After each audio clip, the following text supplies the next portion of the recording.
What is going on, YouTube? This might be the first thing that gets uploaded to the channel. It kind of depends on Malik. Oh So, yeah, if procrastination is my motherfucker, ain't it? if this is the first episode, this is the Breezy Brief Show. It's a nice combo of me and my boy King Breezy Malik. Let's Um, get it. it's your boy K Briefs here. I forgot to say that part, but if this isn't the first episode of anything, and you know, we're back. Like we never left, even though it's been a while since we recorded something. But we back Always with here, just a bro. normal episode of the Breezy Brief Show, which is, mainly our like a podcast kind of thing. I think we got going on. Um, but yeah, I think we should just get into the first topic, which is a couple days ago. I think it was like last week. We were originally going to record this a couple days ago, but I'm kind of glad we didn't because more stuff came out about new topics we've added. But Could you imagine if we did? We would have been upset if we did. To be bro, honest. like, I would have been We pissed. would have had to do a second video like immediately after. So this worked out. Like last week, I want to say, Mixer, Microsoft's streaming service, they're the rival to Twitch, or one of the rivals to Twitch, announced that they are no longer a thing, meaning that Ninja and Shroud are now free agents in the streaming community. Mixer announced that they're going away, and all contracted streamers can negotiate with whoever they wanted. They don't have to go to Facebook Gaming, who they're kind of merging with, I guess, or being taken over by. I don't I'm know. pretty sure it's like a consolidate. Like you were Yeah. absorbed into Facebook basically, because Facebook had Facebook Gaming, if I'm not mistaken, or some kind of Yeah, but like, younger audience gamer space. but they're not forcing their streamers to go to Facebook. They're saying if you want to go back to Twitch, you can go back to Twitch. If you want to go to YouTube, you can go to YouTube. It's all up to you, which is one I think is a really good way to go about it. Because I'm not gonna go on Facebook and watch a stream. I'm not gonna lie to you. I barely go on Facebook, dude. I don't think. Nah, but think about hold on. Think about how amazing it would be though if our parents and our grandparents started streaming on Mixer then or Facebook, because they started had their own streaming. Oh platform. my So goodness! Aunt Matilda is now playing Fortnite, and she's better than Ninja at this point. You never know. It could have happened. I mean, it could. 2020, a wild year. Grandparents might get on the esports league. I just think, honestly, I think Ninja and Shroud finessed the fuck out of Microsoft. Okay, so this is the part of the conversation I really wanted to go back and forth with you. Do you really think that Ninja and Shroud were aware at any point till just like last week that this was going to happen? That they were going to get a bag for a fortune and be promised full support, and then immediately be told you can do whatever you want and you can go back to what you were already doing to make money prior to this? See, I Or don't was it think. just luck? I think it was a mixture of both. Mm-hmm. I think it was Mixer had been around for a little bit, but it wasn't really taken off like I think Microsoft thought it would. But that's what happens. Like, it's hard to make a new YouTube. It's hard to make a new of whatever's first. Mm-hmm. Epic Games is trying to compete with Steam. But Yeah. when you see, like, in game announcements, when they go, oh, it's on the Epic Games Store, if you look at chat, or if you have, a decent-sized friend group, that you have a pretty big group chat, everyone's going to sit there and go, fuck, Epic Games Store? I don't want to download the Epic Games Store. That's true. Somebody in the friend group is going to say that at least once, or have that negative stigma to it. Yeah, and I think that's kind of where Mixer was with Twitch. It was, all my streamers that I want to watch are on Twitch. Why the fuck am I going to go to Mixer? I can understand maybe, like, at a point starting to stream on Mixer, because you're like, I'm gonna be the one to make Mixer shine to an extent. But after a little bit, I'd be like, yo, Mixer's not picking up, yo. Like, the biggest thing I can remember going to Mixer was like the Smite Pro scene. I don't even know that went over there. That's how you know it didn't do that well. I didn't even hear about that. Yeah, I remember it was 2 years ago, something like that. We were out of it by then, but like I was still kind of like in and around, like just watching the game. And then they were like, oh yeah, we're going to Mixer, and I was like, what the fuck is wrong with y'all? Granted, it was Mixer paid them to come over, and it was kind of one of those things where it's like, you need a bigger game to exclusively stream their pro scene on the site. Like, if you really wanted to make your scene big or your site big at that time, you needed to go big and get like League of Legends, Dota, CS:GO, Overwatch. You needed like one of those four, if I'm being honest. Maybe Call of Duty. Call of Duty's kind of fallen off on like esports, to me at least. It's not as big as it used to be, but I think that's because back then it was like the only thing that existed. But you needed kind of like one of those big ones to like be like, okay, yo, Mixer's actually competing. But then it kind of took a little bit for them to actually go get something big, which was Ninja and Shroud. And at that point, you gotta think like the site's dying, and this is like, like the Gordon Ramsay show where he's like, I got 24 hours to fucking change to fix this fucking restaurant. I think that's what the Ninja and Shroud deals were. It was like, this is our last fucking chance to make this site work. And then they move over and they lose a majority of their their viewer base. Oh yeah. So it's kind of like, oh yeah, I'll go over there, even though I have like a pretty decent idea that half of my fans aren't going to come with me. Because that just means I'm going to hopefully get this bag. Because there's no way they didn't fucking sign a contract without it saying their money's guaranteed. That's true. Honestly, I'm pretty sure they already had the money in their pocket by the time their name was on it. If they didn't get the money up front, the rest of the money had to have been guaranteed. Like at the very least, there was like a signing bonus. Like day one, here's a bag in front of you. Here's $3,000. Like just when your name is on the paper in cash, or at least like maybe like a buyout clause of like something. Lawyers were definitely like you can void my contract if you pay me the rest of what I'm owed. If my contract needs to be voided, I'm pretty sure that was a thing for both of them. So that's basically Ninja went and got like 30 mil for free. That's wild. And it's free to go wherever you want. As far as I know, I don't think he's announced where he's going yet. I can check Twitter right now. Honestly, Ninja, I see his career going in one of two places. Either he needs to sit down somewhere before something bad happens. Not bad, like I don't want to wish anything ill on anybody, but just the moment you reach that certain level of notoriety, your career is going to go one of two ways, right? You either retire or people stop messing with you because you did something. And right now, if I'm Ninja, I'm just going to say, hey, I got a whole stupid ton of money. I'm not the richest guy in the world, but at the very least, this is money that if I treat financially responsibly, will not foreseeably spend in my lifetime. This is generational wealth now, or has the makings to be generational wealth. I need to go somewhere and be by myself and my loved ones, and that's about it. Because last thing I need is a Ninja story coming up on my timeline or anybody's timeline in the near future, and he goes from riches to rags and rags to riches. But which you mentioned before about the Gordon Ramsay thing, I just imagine Microsoft is like, yes, we'll fix this city, and then fast forward to 2020, Oliver Queen shows up like, Microsoft, you have failed this city, you failed this website. Mixer is done. Lately, I've been thinking about, I didn't even know Microsoft owned Mixer for the longest time. And once I found out Microsoft owned Mixer, it really clicked to me why it failed, because Microsoft has always been a trend chaser, to be honest. And a lot of the things Microsoft tries to do as a company on its own I don't really know too much that I own that Microsoft is back behind, besides Windows, besides owning the Microsoft Windows IP and having that whole world behind it. Everyone's pretty, unless you're a Linux junkie or a Mac user, for the sake of convenience, which isn't prominent. Even if you're a Mac user, you still have a Windows machine, odds are, in your house, or you go to a different area where Windows machines are in the same place or space as a Mac computer. So you still have to, you can't be a person in the first world and not use Windows or coexist with it.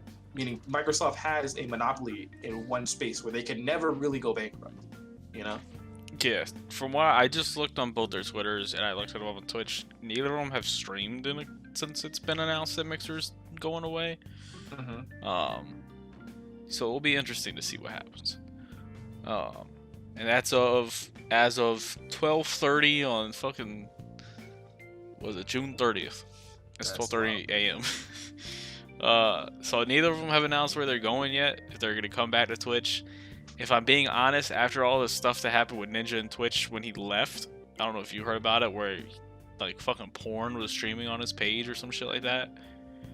I heard murmurs. I didn't know if any of that was true or not. Oh yeah. So it's like when they loaded up Ninja's page, it was like, oh, here's streamers you should watch kind of thing. Mm-hmm. And like the very first one was just like pure porn. Oh shoot. And like Ninja Niggas came out kids. pissed. Yeah, because he was a family friendly channel for the most part. I know he had like after 8 o'clock kind of thing. Like, okay, now I'm not gonna be family friendly anymore. I'm a cuss a little bit.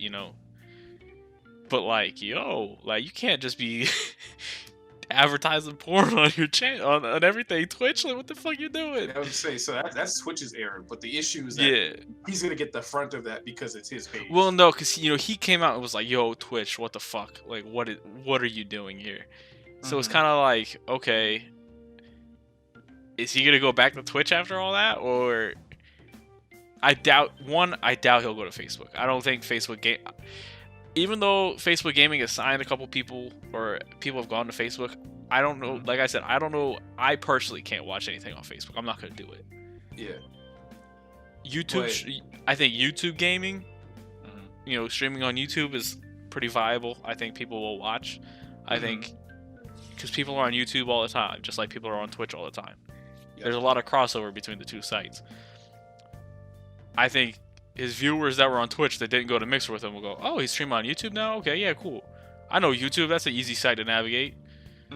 Not saying Mixer was hard. I think I loaded Mixer twice. I've never loaded the page. I've never loaded Mixer at all, dog. But it's it's hard to convince someone to go to a streaming website that they never use. If you tell me, "Oh, I'm going to YouTube," it's like, I'm on YouTube every fucking day. Like, easy day, dude. Yeah, I mean, honestly, it's one of those things where young folks that are watching streamers are easy and adept at learning new things, but they're not always willing to learn a new thing, Yeah. Twitch has been around for the perfect amount of time where people had enough time to learn how to navigate the site and hear of it, and people on YouTube migrated over to Twitch because YouTube gaming wasn't really a thing yet. That didn't really happen until Twitch blew up. So it was, well, YouTube doesn't really have anything for what we need, and there's no tools for it. Hey, there's this thing called Twitch. We're gonna go over to Twitch and still upload YouTube videos. And then YouTube was like, dang it, we had the opportunity to have this on our own platform, but we didn't. Now we're trying to take it back and play catch up. So I personally don't watch anything on YouTube gaming, but I am aware that when I watch a Twitch stream, most of the people that I watch, they're pretty big, also have a YouTube gaming stream simultaneously going on at the same time. You know what I mean? Yeah. So I feel like YouTube is never going to steal back that potential that they had from Twitch. Twitch is too self-sustaining at this point, but I do think that YouTube is going to try its very best. Google's not going to let them, just stop and say like, well, YouTube gaming's not working. Yeah, the thing is, like, I think YouTube is self-sustaining enough without the streaming side of it that they're not going to cancel the streaming side of it. Especially if it's working. There are other streamers on YouTube Gaming already that have signed exclusive deals and stuff. Yeah. And they're getting views. It's not like a Mixer where you got two streamers there that are carrying the weight, and that's not even enough. No offense to the other Mixer streamers, these are the only two that I know off the top of my head. All three. Because I'm not on Mixer. Nah, but last thing, it was oh shoot, I lose my train of thought. Nah, go ahead. It'll come back to me. Oh, I remember. The YouTube back, the Facebook back. I feel like just with Mixer, Facebook also has the potential to get even more money through advertisers than Mixer. I think Facebook has enough cash to dump a whole nother bag on somebody. I don't think they'll go the Ninja route because that's just we're gonna have a pattern forming here, and you might bankrupt the platform before it even gets off the ground. But I totally see Facebook also under the table, not like announcing to the whole world, hey, we have this bag for anybody who wants it. Here's $1 million if you come over to our streaming platform. But I definitely see under the table, Facebook making private DMs and looking into people and look at their portfolios and saying, hey, I know a guy, or like, I know a gal streamer. If you want to come through, here's my business card. And then they find out it's Facebook gaming and they get on Facebook because there's a contract there. I see that happening. I don't see that happening to the big multi-million-dollar level, but I definitely see somebody getting something that they can self-sustain themselves with through Facebook down the road. Yeah. And so my issue, right, with Facebook gaming, just like I'm on Facebook right now trying to navigate the Facebook app, is you have to dig deep for fucking to get to the Facebook gaming stuff. Like, you gotta know who you're looking for. Yeah. There's no tab like, oh, here's the streams that are live right now. It's okay, I know this person streams on Facebook. Let me look them up and see if they're live. Yeah, nope. YouTube gaming is strictly if I'm subscribed to you on YouTube and I know you're on Twitch. Unless there's I know you don't another go on app, Twitch. just like they do the fucking Facebook messaging app is a different app, which is the dumbest shit I've ever. Bro, that's the only reason I don't delete my Facebook account, to be honest, is because some group chats are still on Facebook Messenger. You never know. Someone's like, "Did you not get my message?" It's like, even my boss one time, I had a supervisor that would text me all important stuff about my hours through Facebook Messenger. I couldn't delete my Facebook page. Bruh, I don't. So, in hindsight, stop using Facebook. Yeah, hey, 2035. Hopefully, Facebook Messenger. If you message me on Facebook, I'm not gonna reply. Probably. Yeah. Just text me. Hey, I'm just gonna put this out here now. If someone sends me a Facebook friend request, I don't hate you if I did not respond to it. There's like 200 other ones that are never getting answered. I'm sorry. Just because I see you in the hallway one time and you said hey to me does not mean I'm about to take the effort to log back on that website and click the button. All right. You are smart. You are kind and important. Hey, yo, you don't need that friend request. Hey, just add me on Snapchat, yo. Yeah, add me on Snap. Matter of fact, I'll give you my actual number. If I F with you, I'll give you my actual number. But until then, friendships take time. Add me on Instagram. I don't give a fuck, bro. Just don't add me on fucking Facebook. Follow me on Twitter. Hit me with a DM. I don't care. Just don't try to friend me. So that's the thing, right? That's the thing.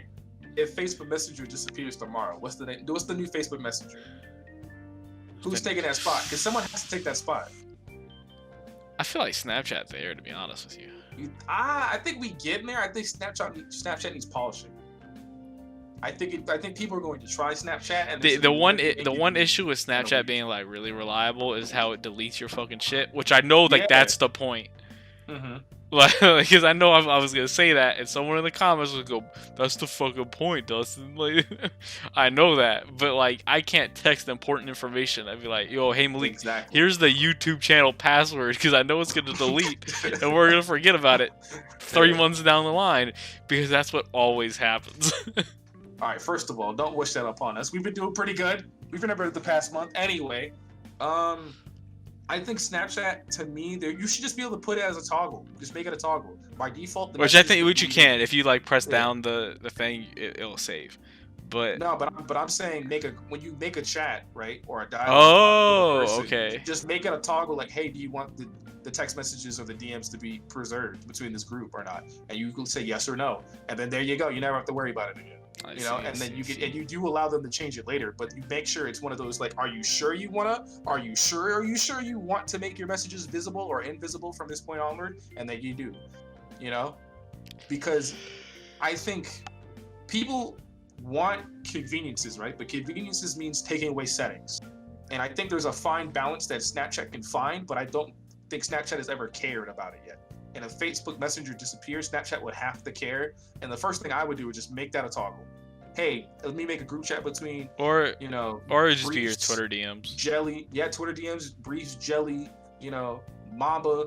Okay, they're all added. And let me check this box to say all messages are preserved. So I can just open up Snapchat and I can go back and see what the YouTube password is, because we totally remembered it. We did not forget. Or don't use Facebook Messenger. Just fucking text my cell phone. Hey man, life can't be that easy, bro. Dude. Some people got to be difficult. Some people don't have an actual cell phone to text you, out here. Apparently. Since we're kind of on the Twitch thing, we'll just skip down to talk about good old Dr. Disrespect. So this happened 2 days ago now. It happened Saturday. All right. He was banned from Twitch. Permabanned. Permabanned? Oh The shit. issue is no one knows why. Wait. Is there like a black wall with all the people who've been permabanned on there? And he's just like at that spot? I don't know if you follow the account Slasher. You know, he's kind of like the big esports reporter, you know, insider guy. He is what Woj is to the NBA to esports. Nah, I heard of the channel, but never seen it. No. So he tweeted out that according to his sources, Dr. Disrespect was banned. So everyone, you know, went to Twitch and found out, okay, yeah, it's true, he got banned. No one knew why for like 24 hours. Then yesterday, so it would have been, I think Sunday, he tweeted out something about it. Sunday or Monday, he tweeted out, hey, I'm in contact with Twitch. I still don't know why I got banned. We had radio silence for a day from Dr. Disrespect on what the fuck was going on. All right. And then Twitch was kind of just like, you know, we have to just go along with our community guidelines and our terms of service. It was kind of just one of those like real corporate answers of like, we're not going to say what happened, but we're going to say... And it's kind of, everyone's kind of sitting there going, what the fuck did he do? You know, you got big streamers not knowing what's going on. You got just normal ass people not know what's going on. Let me preface this: I'm not a Dr. Disrespect viewer, you know. So all that causes is Twitter to go crazy and start coming up with crazy ass conspiracy theories of what the fuck's going on. You never want Twitter to take over that vein of the conversation. Because for a whole 24 hours, it seemed like, no one was saying shit about it. So there were people coming out and was like Slasher came back later. It was like, hey, I just kind of got told by one of my, you know, good, reliable sources, not naming any names, you know, what happened. If this is true, I'm not going to put it out there because it's disturbing. Yeah. And which that doesn't help the situation, because now everyone's going, okay, what I had is like a normal, like, oh, you know, maybe he got caught up in the you know, the Me Too stuff, maybe he's getting accused of, you know, sexual assault, something like that. You know, maybe, you know, someone reported him and Twitch had they showed evidence and they banned him. Sometimes it's not. But now it's kind of like, okay, now you're saying it's disturbing. Okay, so now people are like, okay, maybe it's not sexual assault. Maybe it's like, yeah, maybe, you know, he's into some pedophile shit. Maybe maybe he just full on raped somebody. You know it's bad when like the person, the power above you is like, you know what you did as the response. It's this guideline specifically, because at least if you give the guideline, if it's like, you know, indecent exposure or use of like poor tones or language against a certain group or people, like derogatory terms or whatever. There's been stuff. If you just say blatantly, you know what you did that was wrong, and we're not going to say that was their public statement. Yeah. So you know, a lot of people are like, you know, Twitch probably told him, but he's not going to come out and say what he did. So you think he wants Twitch to be the ones to say what happened? Yeah, he doesn't want to come out and go, I got banned. Not saying this is why he got banned, but just hypothetically speaking, you know, I got banned for being a pedophile. You know, like oh man, they found the child porn guy. Yeah, like he's not gonna come out and say that. Like, what dude is gonna be like, guys, I swear this child porn isn't mine. Twitch, you gotta unban me, bro. Yo, I swear it was a friend's hard drive. And then everyone's like, excuse me, what? But why you know, do you have a friend's hard drive? The issue is, so what happened during this like day of silence was, one, people started coming up with their own shit of what was going on. So you know, he's a pedophile, he's a rapist, he's a fucking drug dealer, etc. You know, it just kept going. You gotta ask what he wasn't at that point. Yeah. You know, people were making Reddit posts like, hey, I'm a Twitch staff person, and then kind of going, you know, so I don't know, I'm sure you probably heard about it, at least, about Dr. Disrespect cheating on his wife. Okay, I did hear about that. So so the Reddit post I saw, which again we don't know if it's true because it's Reddit, and you know, it's not, no one's saying I'm this person at Twitch. They're saying, hey, I'm Twitch staff, but you know, if I say, you know, where I work and what my name is, I'll get fired. saying that the person that he cheated with, so the person he slept with to cheat on his wife, is a big Twitch streamer, and they're gonna come out and say all this shit because they had a deal with Twitch to stay quiet. Basically, Twitch was giving them like hush money or like some incentives to kind of just stay on the low about everything, because Dr. Disrespect's their biggest fucking streamer right now after Ninja and Shroud left. He's their boy, which is why them perma banning him out of nowhere, it seems like, is like, what the fuck? He gets you the most money and you're just gonna perma ban him and no one knows why? Dog. But that's the Reddit post was like, oh yeah, the person that he cheated with is a big Twitch streamer, and they're gonna come out and say some stuff because they wanted a better deal from Twitch to stay silent, but it's not gonna happen anymore. But to save face, they just banned Dr. Disrespect, which could be a viable, or it could be a believable thing. That's a bit tinfoil hat for me, but I could see the wires coming together. I can see them. I can see the dots connected there. What then happened was, of course, Keemstar has to get on it too.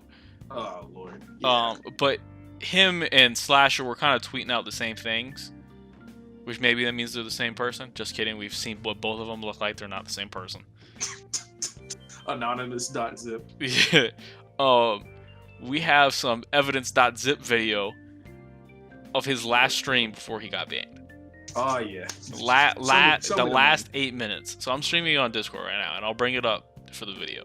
Wait a minute. Does he get banned midstream? So no, not midstream, but okay. there are some like things where it's like, did he kind of looks at his phone. It's like, oh, like his demeanor kind of changes after he looks at his phone and stuff. Yo, Twitch was knocking on and that he starts saying some shit like, hey guys, we're gonna make it through this. Don't worry. Like he knew he got banned and he knew why. Yo, Twitch was knocking on that door like boom, boom, boom, boom. Or something else was going on. Dr. Disrespect, open up. So if you want to join the stream, I'll bring it up. I'll bring it up for the video. I already had this open. Oh, you got it open? All right. I already had this open before the show started. I was ready for this. So you ready? I'm ready. All right. So yeah, it's 8 minutes. We're just gonna. Data miners found a giant rocket. Hold on, I don't think it's showing up on the fucking video for some reason. Also, what is he? Is he like a commentator on stuff, or is he like a Does he play a specific esport game, or? He's just like a variety streamer.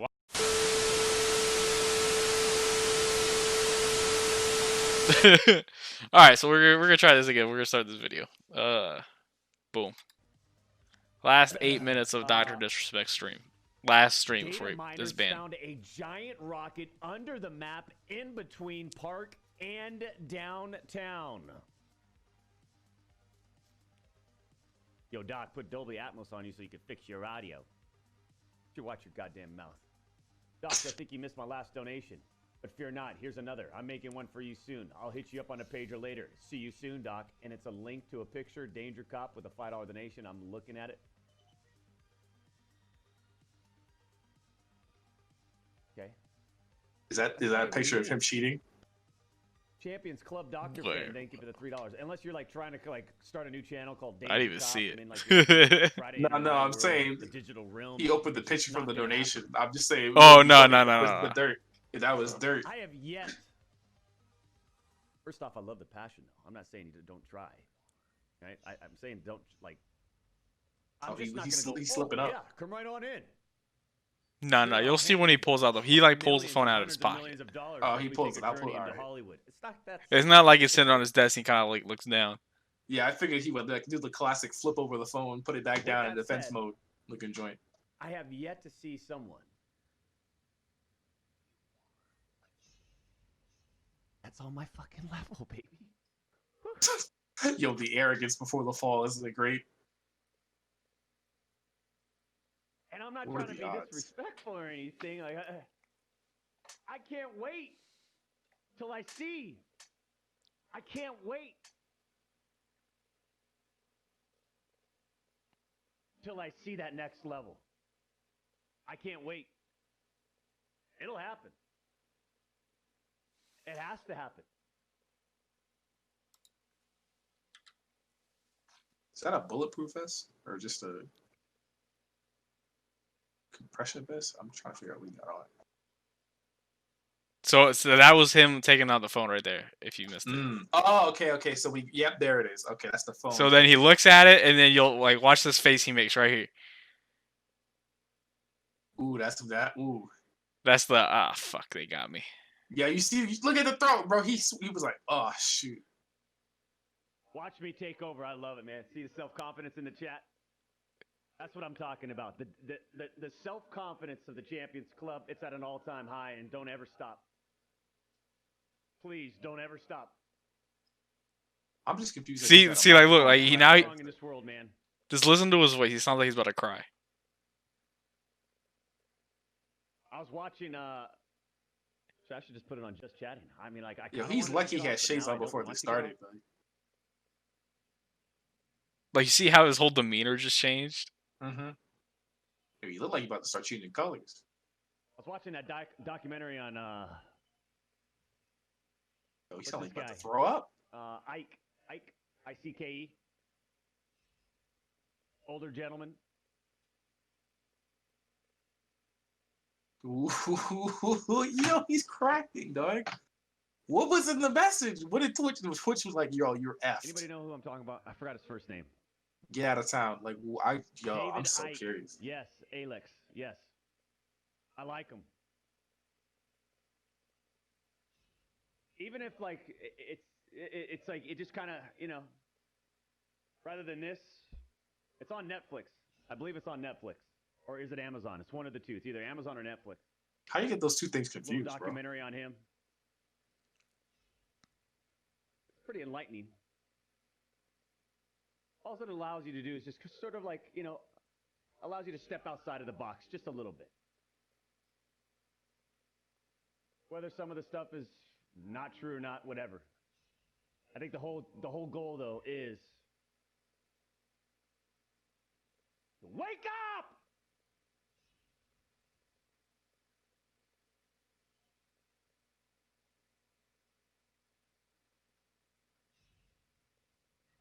I actually bought Mrs. Assassin bought the book, actually, not me. I shouldn't take the credit.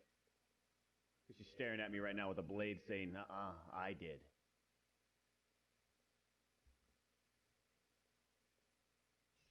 All right, so the when he took the phone out, right? So this was kind of before he kind of made a statement.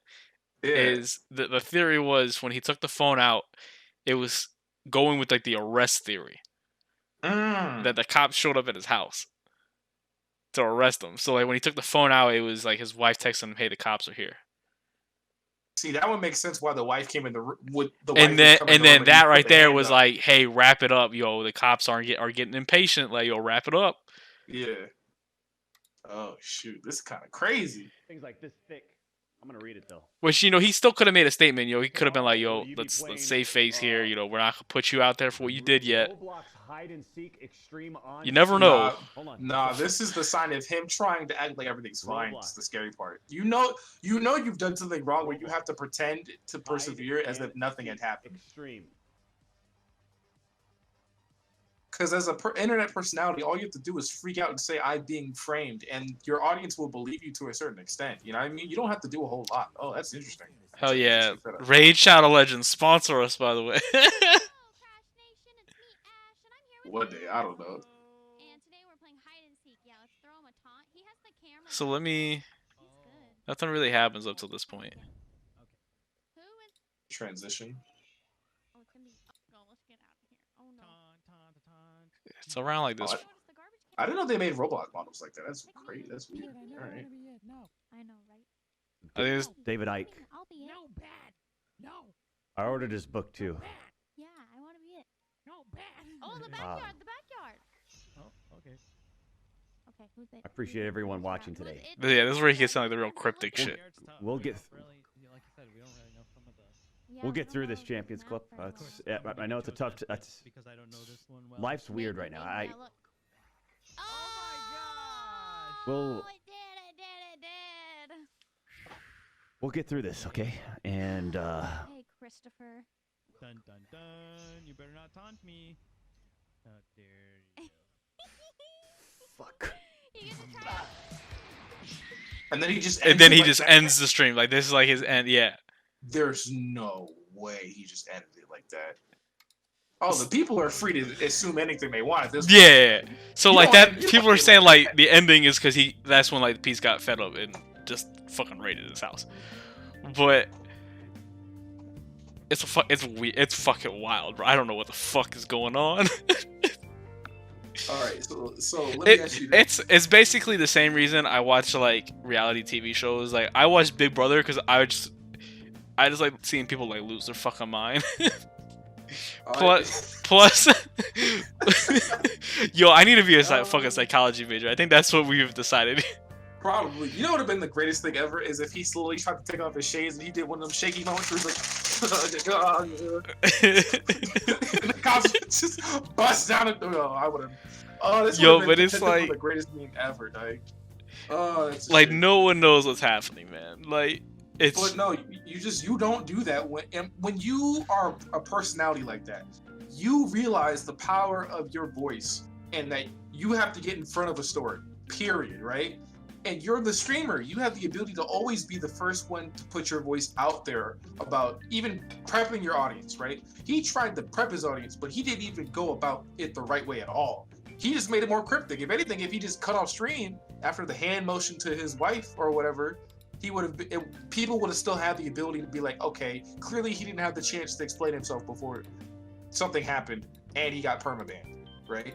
Now it just looks like, okay, you got caught, and then you didn't even want to admit you got caught, like and then yo, it's you were like, he got inched. That's what happens when you get pushed to the cliff, Dustin. That wasn't no, things happen. Life kind of sucks because of COVID or whatever. That was like, Negro, if you say what again, and we will swat you. Where's my money? Like, that was almost like a landlord text. It's like, where's my money? It dodged the landlord. 5 minutes later, boom, boom, boom, boom, boom. Where's my money? Ah, shoot, he's here. If I just turn off my lights, they can't see me. Anything could happen. But this is my question for you. Right? Do you think it's possible for someone to be on the top of Twitch or YouTube and not get into this kind of trouble? Like this level of like ridiculous, like backstabby, like reality TV show level stuff? Because I feel like this isn't something that happens to the average gamer. I don't think this is something that would happen to every gamer on the planet. That ended up. The thing is, like, you mention it, and I'm like, no, there's no, like, there has to be someone that's made it big that hasn't gotten any drama. But then, like, I'm really looking at it, I'm like, yo, every YouTuber / like big Twitch person, whether it's been big or small, really, but there's always been some form of drama. Like, you look at PewDiePie, and he's had fucking everything under the moon thrown at him. You know, he's said the N-word. He's had the whole. Half the stuff is self-inflicted, bro. He had the whole anti-Semitic thing, which was kind of taken out of context with the sign of like going on Fiverr. He was like, I just want to see the craziest shit people can do for money. And like that instance was taken out of context. I'll say that because they just said, oh look, he paid someone to make an anti-Semitic sign, and it was like, that's not what his intention was. Like, he wasn't trying to get the anti-Semitic sign made. He was just seeing what people fucking would do for money. See, this is my thing with PewDiePie, though, is like half of that stuff is self-inflicted, and then the anti-Semitic stuff, I feel like it blew up on him because you are the biggest guy, right? Yeah, that's what people are gonna do to you. Like, that's what happens to what we could say, I guess, like real celebrities. You know what I mean? Yeah. You're like your Hollywood stars where they tweet something like that's and what it gets. TMZ is for. TMZ exists because of these moments. Like, bro, you gotta know. Like, you got Logan Paul with The Forest. You got Jake Paul with everything, but we can even say now, he just got arrested for fucking looting during all these protests. Oh my gosh, I forgot about that. So much is going on. I completely spaced out on that after reading that. I couldn't believe it. But you just. The longer we go on, and the internet culture as a whole, gaming culture, anime, manga, all these quote unquote celebrities, internet personalities that are now taking a foothold and having a voice that is being seen by parents and older people who are in power, which is why this matters, right? Because if it was just kids looking at PewDiePie and being upset, nobody would care. It's the fact that those kids have parents and those parents watch the news, and that's their media outlet, and the news caught on it, and that's why it's a bad thing. Yeah, the And news is PewDiePie biased. said, yeah, the news can be biased on any spectrum, right? Yeah. And that bias is also to get more people to watch because people aren't watching the news like that. A lot of people in our generation get our news through other outlets. I don't think me or you Twitter. read a newspaper or watched a broadcast on our local television station to find out about any of this stuff you'll see in this podcast, if I'm correct, right? So Yeah. you got to understand that, like, when you're there, you're a grown adult. You know, we're adults right now, and we're younger than them. All these internet personalities, right? They are too old to feign ignorance in this situation. If me and you got in any heat on this podcast for something stupid onto that degree, we know better than to do that yet. You know, Yeah. we knew we were going to be taken out of context. So I don't want to give PewDiePie that level of, okay, you get a pass like he's a child. Because, like, if you were like an 18-year-old kid, teenager in your house, getting home from school with your friends doing YouTube channel, yeah, sure, no harm, no foul. Like, you learned a valuable lesson. Like, this freaked you out enough going through all this craziness in the media. But you being a grown man, being able to live completely in a nice, lavish home with your wife, you know, chilling because of the internet, and you realize the responsibility that has, because you know your audience's demographic. You know, it's the same reason why he immediately knew, like, oh, I said the gamer word. Oh, shoot. Oh, my bad. Oh, man. Because, like, he knows I am not absolved of this. So I don't think the anti-Semitic thing would have been taken out of context if he was a comedian. If PewDiePie was if he transitioned from, I'm a college gamer to a I don't player. know, because we've seen some comedians. Some comedians have been having a rough time. But again, like, if it's like top 10 comedians of all time, and he did a really good skit, I don't think it would have blown up as bad. Yes, he would have been in the news, but would have been cancel culture? I think there would have been debate there. You know what I mean? I don't know. It's the same. Like, to me, it's the same reason why people like David Chappelle so much recently. You know, David Chappelle says plenty of things other comedians can't get away with, but I think PewDiePie can say certain things other YouTubers can't get away with. You know what I mean? Yeah, I'm surprised, to be honest. I'm surprised PewDiePie, like, he's outlived these cancels that people have tried to give him.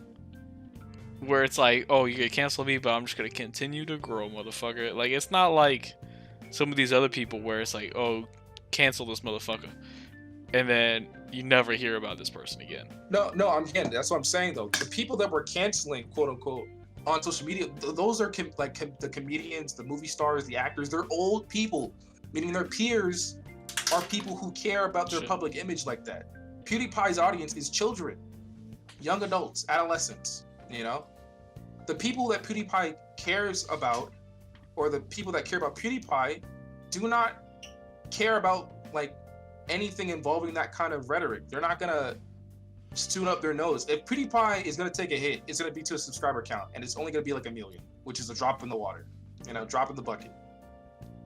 That doesn't really matter to him. You can't cancel somebody whose demographic are people who don't want to be canceled. You know? Yeah. Who are okay with being canceled, right? Teenagers who are saying all types of things they would never say to people in real life in the YouTube comment section, or children who still have like childhood ignorance, or young adults who are still trying to find escapism on the internet, are all going to back somebody that they resemble or see themselves in on the internet and say, you know what, F you for trying to cancel PewDiePie, I still F with PewDiePie. That's what happens. Comedians and movie stars and actors who, you know, have all these allegations in the Me Too movement and whatnot get canceled immediately because the people in their peer group are also held to that same standard and said, hey, if I did this, I'd be in jail. So what's any different from you being not going to jail or being canceled for this? So once we turn like 30, 40, and PewDiePie was doing something in the media, of course PewDiePie's getting canceled. He's old news. There's new kids looking at the new pieces of media. But now, when he's pretty much still in his heyday, you know, he's still making a ton of money. So here's my question. So let's say like 2-3 years from now, right? PewDiePie starts to like fall off. If they bring back like some of the stuff that like has already been discussed, you know, him saying the N-word and like when he's playing PUBG, you know, the anti-Semitism stuff or some anti-Semitic stuff, would you be able to see that as them being able to cancel him for that, or would that be kind of a, you know, we've been through this already, you know, we tried to cancel him. It didn't really work out because no one really gave a fuck. I felt like, or no one that like his viewer base really gave a fuck. So, Yeah. or is it like, oh, we've kind of judged him on these specific instances of him kind of being his I don't want to say shitty person, but because I don't know him personally, but Questionable character. I yeah, guess. having questionable character decisions. Or are we able to judge him for those things in the future, or is it too late because we've already done it? It's more, is it like too late because it's like now it's kind of almost like double jeopardy if we want to say it in like a real term. Honestly, I don't think it's double jeopardy when it comes to the internet because we're dealing with a different type of mindset. We're not dealing. People on the internet are adults, but they don't want to act like adults. Everyone wants to be that ambiguous age of a 20-something to a teenager, right? Regardless if they're like 35, right? To me, so double jeopardy doesn't apply. That's reasons of why we're gonna get to other topics in this podcast because double jeopardy does not apply to internet personalities. I don't believe that. To me, you could chop it up as a combo of two things. It's when you're old news on the internet and social media in this day and age, you're automatically gonna get your stuff chucked up into the limelight. If you're the top guy or you're exiting out the door, if you're in either of those two positions, you're going to get your baggage digged up. It's just going to happen. Whether your baggage is big enough to reach the front page of the newspaper or Twitter is a different story. But when PewDiePie walks out the door or when he's number one, he's going to be put under a microscope, period, right? Yeah. And I don't think that time waning is going to absolve him of any responsibility of those actions. But this is what's going to happen, though. Once he does walk out the door, rather than everyone be like, oh my God, PewDiePie was actually low-key kind of trash, or like, I don't really know how to feel about his character anymore. It's going to be, okay, lol, whatever. Yeah. LMAO, we already talked about this like 2 years ago, didn't we? Blah, blah, blah, blah, blah. Remember COVID? Time is going to completely erase PewDiePie. And to me, I think that's worse than him being brought up like heinously with all the other things people can talk about his character. You see what I'm saying? Yeah. I think that's going to hurt. That would hurt PewDiePie more than people talking trash about PewDiePie, to me. So, if that answers your question, just to wrap it up, I really do think PewDiePie will be judged. He can be judged, but nobody's going to care. When there's going to be two factions. There's going to be a faction that only cares about, no, this was wrong and PewDiePie was kind of whack and blah blah blah. I was smart all along because I'm now outgrown PewDiePie. And there's going to be another faction like, lol, I don't care. I moved on to the new Ninja. I moved on to Ninja like 2.0, to PewDiePie the third, Yeah. to Logan Paul the fifth. I moved on to whoever that new kid is on the block that has that new content that's not doing anything PewDiePie did. That's what's going to happen. Okay. So, next topic. I say we go into this good old Avatar and Smite. So they're adding Avatar: Last Airbender like skins. Well, one's for Aang, one's for Zuko. I think the other one's for Korra. I think they're only doing 3 skins, but they're putting them in Smite, which is, I don't want to say a dying game because I haven't played it in a little bit, so I don't really know what the player base is like. So I'm not gonna lie or assume. To me, you don't get Avatar unless you're growing. But like, the thing is, right? Mm-hmm. You don't get Ninja. That's, you know what I mean? Like, we could make that same case about Mixer. Like, oh, the only reason they got Ninja is because they're growing. That's true. But yeah, that's fair. Where it's like, I took it more as you're going after Ninja and Shroud because you want to preserve your fucking website. So is it really, oh, they're growing, that's why they're having Avatar as skins? Or is it, we need to bring people back to this fucking game, let's add Avatar so we can the boat is sinking, let me patch it up with some Nickelodeon slime on these holes. And it's like, I don't think that's enough to get me back in the game. Let me ask you this then, right? Let's assume that it is the path of, it is the path of, the boat is sinking, right? And we're trying to patch it with holes. How long do you think down the road Smite has before the boat sinks, or they try another ditch effort that's not skins to bring people back? Like, you think we got 6 months before Smite High Res does a live stream of like all gods are free for like a couple months, or couple months before. See, I don't know. I there's think new that's hard. game mode. I think that's hard for me to say because I Mhm. haven't played the game in a year, 2 years. Okay. Yeah, it's been 3 been years. well over. It's been well over. It's 2 at this it's point. been over. It's been maybe 3 or 4 since we really played. We're getting close to 4. We're getting close. But like I know maybe last year we played like 2 games and then we got off because we were like, nah, this ain't it. Mhm. And like the year before we maybe played twice in that year and said, nah, this ain't it. But like I think 3, maybe 4 years we were like really playing it. We were invested players. Like we were in the community. I would argue. I'd say like Those- beginning of 2017 we were still like in it, and then Mhm. we just stopped. And it's just we haven't been in the scene or in the community, I guess, for Mhm. so long. I don't know what the state of high-res or the state of Smite is to really say how long it'll take before it goes away. Mhm. Because what it honestly feels like as an outsider looking in now, it feels like high-res is trying to do this game or like this genre is really popular, let's make a game for it. But it's Mhm. too late because now you already have a game, like 2 games that's really established as like this is the game if you want to play this genre. Mm. With Smite, in MOBAs, you already have League of Legends and Dota. It's gonna be hard. Obviously, it's not isometric view; it's third person. So you're gonna get the people that like third person over isometric to come over. But it may have been a little too late for that as well, because now you got like, oh man, I'm already so good at League. I don't know if I want to start a new game and lose my feel for League. Then they made Paladins, which was right after like Overwatch came out, and you're like, one, I'm not going to switch off of Overwatch to go play Paladins. Mhm. And then they had, after that was Realm Royale, which was the BR, to try and like compete with Fortnite, PUBG. I don't know if Apex was out at the time. I think Apex was still wasn't out yet. But you're not. It was like a cool concept, but it's not like, oh, I'm gonna switch off of Fortnite to play this game. So this is my thing with high-res, right? Smite, I feel like is a nice enough, because the third-person view to me did way more than anything else they've done in other games to convince me to play. Right? Yeah. That is a game changer. Isometric view, regardless of how maybe that's what it great is. the models Is are. there in these other games? There's not like I know. Paladins had like the card system, but that shit was reworked so many times.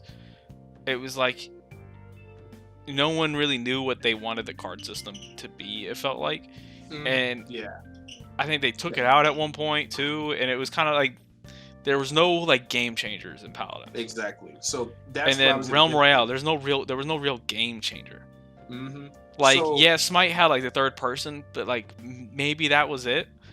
And it's like, okay, yeah, maybe that's enough to get some people to switch over, but that's not going to be like you're going to fucking come play this game because it's so much better. Like, it changes the game. Nah, but like this is my thing. I think High-Res High-Res to me is a company that never needed to care or concern themselves with people switching over. Switching people over, swing players, don't matter to High-Res. They should never have mattered. Because to me, everyone that F with High-Res was all new blood. We were all kids that avoided the League. We avoided or dropped out of the Dota. I don't know anyone personally that was a diehard League person that's committed and stayed with Smite. I know people who dabble in Smite, but they are still, no matter what, going to go back to League because that's their drug. That's their gateway drug. That's their addiction. Smite may itch it, but it's not going to scratch it the same way. I think that's the issue with like Paladins, Realm Royale, and I'm not 100% sure if like their TFT game that they made was them or if it was like a different company that they got like permission to use assets. But it's like these games are already established. Yeah. So, Overwatch and I can't really think of another hero Paladins, shooter. or what are you talking about? But when you compare Overwatch to Paladins, right? Yeah. Overwatch had been out already, and everyone was playing Overwatch. It was too high. It was still like fresh off the block. There wasn't a game changer to go, okay, this is why like you new guys new to the genre. This is why you should pick our game over that game. It Yeah. was, hey, it's almost the same game. We got like a cool card system, but like that we're taking in and out of the game. But Yeah. like our player base isn't as big. It might be. It wasn't difficult to find matches because we played a couple games, but it wasn't like this. Good, There good. was nothing saying this is why you should play this over that. And No, same again, with Realm Royale. Fucking PUBG was out, Fortnite was out. They came out with that, and there was nothing saying that, ooh, we got like a cool little chicken thing. That's not enough for me to go like, oh, I'm gonna go play that game. Or where I'm looking at the other two and go, okay, do you want this realistic battle royale or do you want the most popular game in the fucking world right now? That's very true. I just think it really was. I used to say this all the time, but Paladins was a diet Overwatch. There was no reason for a person to stop playing Overwatch. I like how this turned into a fucking like high res hate rant. I mean, it's more, the hate comes from a place of we cared about you. You can only hate on something if you really paid attention to it. You know what I mean? Otherwise, it would just be us slandering it with baseless like comments. But this is like the truth. It's the real truth. High-Res had a unique sense of gameplay in Smite that I would never be able to feel engaged in if I played League. That's just completely real. Third-person perspective to me made a MOBA go from the genre that made no sense to me. Same thing with RTS. Go from like, okay, why on God's earth would I play this over any other game that makes me feel more connected to the player? And then now I get why MOBAs exist. I understand now because I'm in third person. I feel more involved than separated from the creeps and the jungle and all that. I could physically see Thanatos like all up in my grill about to kill me and gank me. But when you switch over to all the other titles that were clout chasing, if we're gonna be honest, Smite, not Smite, High-Res, I think jumped the gun too quickly because they didn't polish the idea enough. The card system could have been enough for its gimmick, but it wasn't unique enough. It wasn't confident enough in the cards to keep the cards in. And I think that was the nail in the coffin right there, the moment they stopped messing with the cards. That could have been it. There was plenty of things you could do with the cards, but I think it either needed more playtesting or they needed a bit more time to polish the idea. The idea wasn't finished yet. I think the beta should have gone away a lot sooner. The beta lasted way too long and people got kind of bored of it because it really was just Overwatch. And it kind of persists in the rest of their games over and over again. See, now I'm just trying to think like, okay, where did Smite go wrong? I wouldn't say everyone stopped playing at the same spot. To me, the Smite went wrong where they were pumping out God updates too quickly. To be completely real, Smite was putting out gods like. It felt like every 2 weeks. It felt like every 2 weeks, but it really was like, okay, every other month, here's another patch that changes everything. 5 patches in a row. Khepri is going from the best tank to okay, he's all right to okay, he's okay now, but we're still nerfing him. Now he's in the trash. And then here's Warriors getting this whole meta redesign around solo lane. So all the new gods that are coming around with the new meta game in mind are awesome, but all the old gods that were perfectly fine in the old meta are now being rotated out. Like Smite was amazing because you could. I really do feel back in the day. See, I think the issue was balance. They would buff too much and then they would nerf way too much. Yeah. They never had, it felt like they never had that like perfect like, oh, this is exactly what the character needed, exactly to like the point. It was always no, that's a little too much, in terms of like, you didn't need to buff that move that much, or why are you nerfing his movement speed for the 5th time? Yeah, he's already the slowest character in the game. The slowest giant hitbox in the game. Yeah, Smite was always it was either exploitable or it was like obsolete because there was a god that did the exact same thing but better. Yeah, that was the issue with Smite. Is that why would I play Wukong with the new warrior that's coming out is practically a walking ADC. Realistically, you want everything in A tier. Realistically, that in a perfect world. Perfect world, Jinx. But in Smite, it felt like it's either S tier or it's F tier. It's like. Obviously, you had some in the middle where it's like they never got touched. Yeah. In balance patches. fucking like Agni never got touched. I cried for Agni got touched after the rework when I first started playing the game, and then Agni was put in the back of the closet to never be seen again. He was in A tier. He was like that, like when you needed a pocket pick, you picked Agni. If you're a mid laner pocket pick, Agni, there you go. And then Agni went from being replaced to like put in the back shelf to Agni who to I only play Outwash mid lane. I never leave. Outwash mid lane, I get to heal myself and replenish mana just by using my abilities. I never have to leave lane. Why would I leave lane? I just need lifesteal and then put my tornado right on the minion. Yeah, just there you go. And every time someone tries to gank me, my 2 that I hit them with actually heals me and gives me more mana back to get back in the fight. So why would I ever leave? Just cooldowns and MP5 or whatever, or lifesteal. There we go.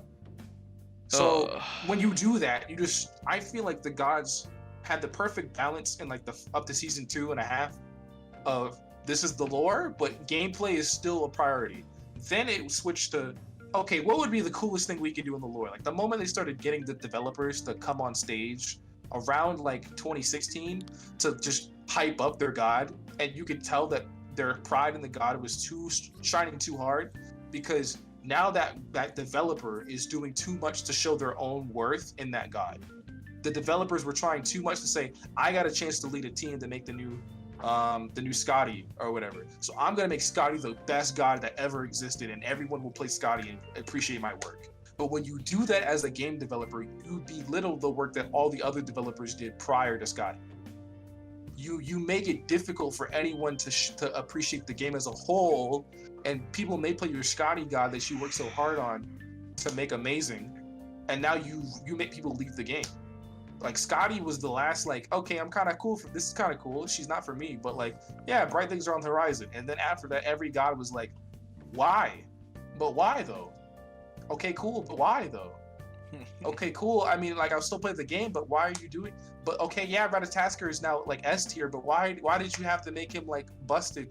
Okay, yeah, like, you know, all new warriors can like tank under tower for 5 minutes, but why did you have to do that though? Like, why did certain tanking gods can't do that, but why are the new warriors able to just have a passive that lets them do whatever they want for like 5 minutes in the match? And stuff like that kept perpetuating months on end, and pretty much like I think it just got to a point where every game you play as a gamer, there's a certain level of BS or like craziness you're allowing yourself to deal with, and we couldn't as a group tolerate it anymore. When you turn the game on and 5 minutes into a game, it all falls apart. Yeah. But yeah, high-res, get your shits together. Polish your ideas. That's all we're really saying. High-res has great ideas, but they never commit to them. And I think when they commit to an idea, they commit so hard to the core of the idea, they forget that it's supposed to be a video game. They forget that people are supposed to play it for longer periods of time than just 5 minutes and say, okay, that's pretty neat, and then leave. Because when you make a god like you are right now, like the new gods that are just like absolutely busted, people walk in for 5 minutes like, oh, that's kind of cool. I like the design of Cthulhu. Well, that's pretty cool. That's a really sick animation. I never want to play that against a human being in mid lane, because that's not fair. I can't play Scylla against that. I can't play Giannis against that. What the heck am I actually supposed to do against Cthulhu with all these busted moves with gigantic long animations that like travel and have giant area of effects when I have Scylla's 1 and 2 at my disposal to clear lane? Get out of here. Get the fudge out of here. No, legit, like, am I wrong? Find a hole in this argument, bro. Like, legit. What is a if I like Scylla, and I've been playing this game because I like Scylla, what on God's earth am I supposed to do when flipping Cthulhu comes through and his 2 acts as a 2 and a 3 to compare to Scylla? Where his ultimate is like Scylla's ultimate, but like you get 4 of them in a row without having to pentakill somebody. Like, no, I'm not even joking. Dan turned on the game. It is literally Scylla's ultimate, but Scylla doesn't have to kill, like, you don't have to kill a Scylla to get the next hit. Why would I play Scylla?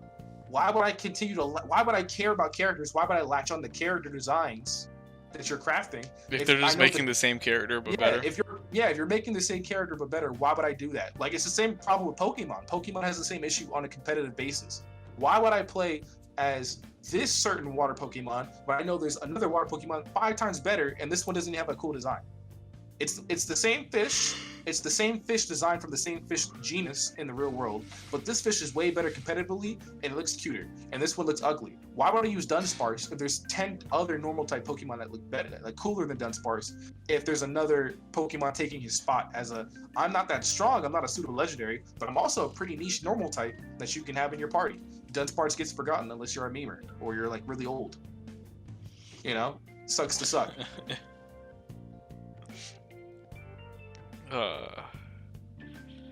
Anyway, next topic that we Bro, have. I really walked on that soapbox on that one. My Yeah, bad. you really did. Yeah. Oh Well, shoot. I didn't include this one in the list 'cause I forgot about it, and it was kind of like recent today. So, the guys that make the F1 games, Codemasters, I just want to say I feel so bad for you. So, F1 2020, this year's F1 game, comes out in a week and a half ish. Comes out like I think the 11th or something like that of July. And they so the game coming out is right around the corner. Teams are updating like their car liveries, so like the paint on the car basically, and sponsors and stuff. Teams are changing it literally today. A week and a half before their game is supposed to come out. And I just feel so bad because it's like, you know, like the game is done, Mm-hmm. and they're like, all right, time to start, you know, manufacturing the game, like discs. Let's go, guys. And now they're like, hey guys, you know, we're changing what our car looks like and what, you know, the driver suits and helmets look like. And you know, they're probably sitting there going, you motherfuckers, the game comes out next week. I just want to say I feel so bad. Do you think they're just gonna have to postpone all that stuff until like DLC or 2021, No, because like 2020, 22? Or people were making good points of like every year when they go like, oh, this is what our car looks like for this upcoming season. Modders get that shit done in like an hour. See, I think that's always hard though, because the argument between the modding community and the development community are two different things. You know, I don't know why this persists, but it's not even just in F1, but a lot of games.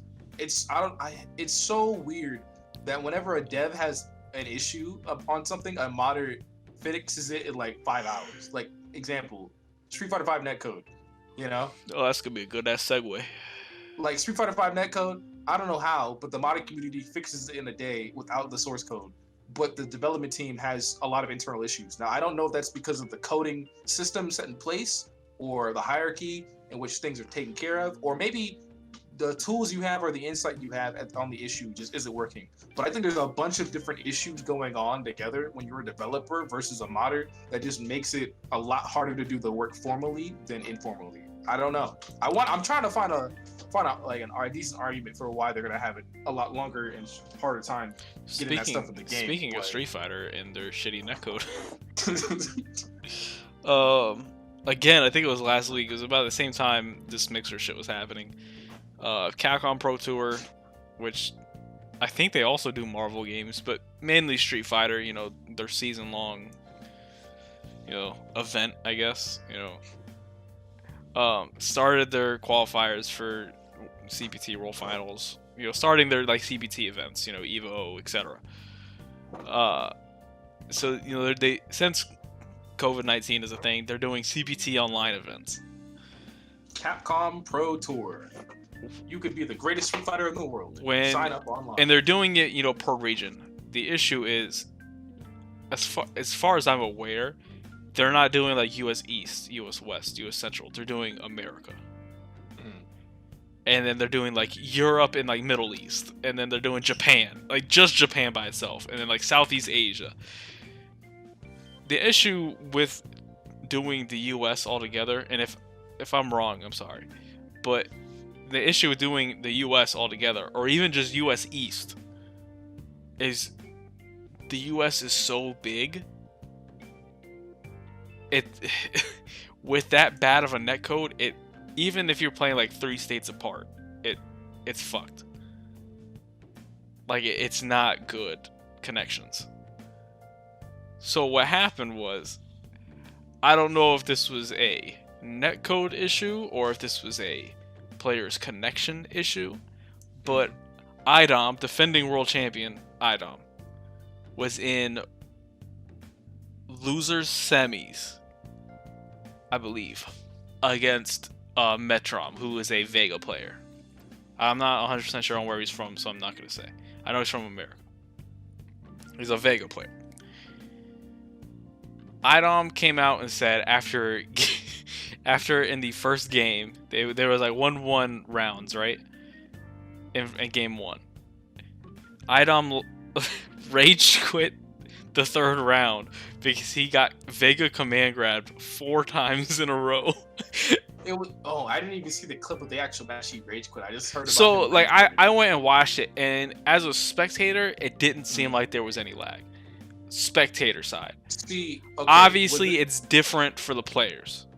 Question, right? When you saw the video, was there the play button in the center of the game, as if someone was spectating the match, or was it actually gameplay from one of the players? So no, it was like the Capcom, like it looked, from what it looked like, it was the players and the commentators were all in the same lobby, and the commentators were watching the game. Because what happens when you do that, when you watch a Street Fighter game back like that, even in the lobby, if, let's say, for example, right, if I hosted a lobby and you and a couple of our friends were playing Street Fighter 5, and I got into the lobby while I'm hosting it and watched the VOD match between you two, but you're still like in the game, you're like 2 rounds in, the game is going to let me in to look at the match and then speed up as fast as it possibly can by replaying all your inputs to get me to the point where you're at, and play it as smoothly as it possibly can, unless there was a major malfunction hiccup, like you guys almost CC'd, then I would see it. But typically, if my internet connection is fine on my end, the playback will be as seamless as if it was a rollback connection. That's why I'm saying at that point, I can't judge that it looked fine, because that just means that the Capcom commentators got a clear stream from the game after all the inputs were played in and the results were already. So yeah, that's what I'm saying. So like in the VOD, when you go and watch it, you're not gonna be able to, from what I was seeing and from like the brief clips I was seeing, I wasn't really able to tell any lag going on, especially in that like 4 command grab spot. I watched that like 3 times because it was funny as fuck.